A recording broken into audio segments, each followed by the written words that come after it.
विश्व कूटनीतिक मोर्चे पर आमतौर पर दोस्ती दो देशों के बीच होती है, लेकिन भारत के प्रधानमंत्री ने इससे आगे जाकर व्यक्तिगत दोस्ती भी की और पीएम मोदी अमेरिका के डोनाल्ड ट्रंप, जापान के शिंजो आबे और इजरायल के बेंजामिन नेतन्याहू को अपना दोस्त कहकर बुलाते थे। और जब ये नेता भारत दौरे पर आए तो पीएम खुद उन्हें लेने एयरपोर्ट तक गए। पीएम की देश के जगह नेता को ज्यादा अहमियत देने की रणनीति पर सवाल भी उठे।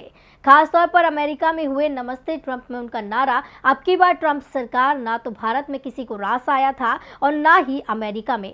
खासतौर पर उस समय अमेरिका की विपक्षी पार्टी को, जो अब सत्ता में है, उसके कई नेता इसे अमेरिकी चुनावों में हस्तक्षेप भी मान रहे थे।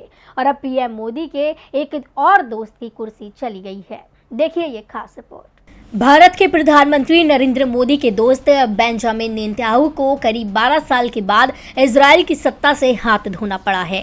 नेतन्याहू को कभी उनके सहयोगी रहे नफ्ताली बेनेट ने अपने राजनीतिक कौशल से मात दे दी और अब वो इजरायल के नए प्रधानमंत्री बन गए।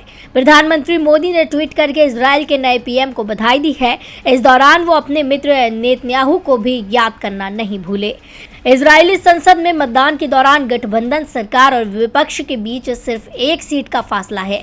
सरकार के पक्ष में 60 जबकि विरोध में 59 सांसदों ने वोट किया। इसके बाद बेनेट के लिए सरकार चलाना आसान नहीं दिख रहा, वो भी तब जब उनके गठबंधन में 8 अलग अलग विचारधारा वाली पार्टियां हैं, जिसमें वामपंथी भी है और दक्षिणपंथी भी। बेनेट को खुद दक्षिणपंथी विचारधारा का माना जाता है। वो फिलिस्तीन राज्य की विचारधारा के विरोधी हैं, लेकिन ये सच है कि जिस गठबंधन ने उन्हें नेता चुना है उसमें फिलिस्तीन समर्थक अरब पार्टी भी है, जो अलग फिलिस्तीन राज्य की मांग का समर्थन करती रही है। और इजरायली संसद में इस पार्टी के 5 सदस्य हैं, यानी साफ है अरब पार्टी इजरायल सरकार में किंग मेकर की भूमिका में है। इजरायली की सियासत में पिछले 2 साल से उथल पुथल मची हुई थी।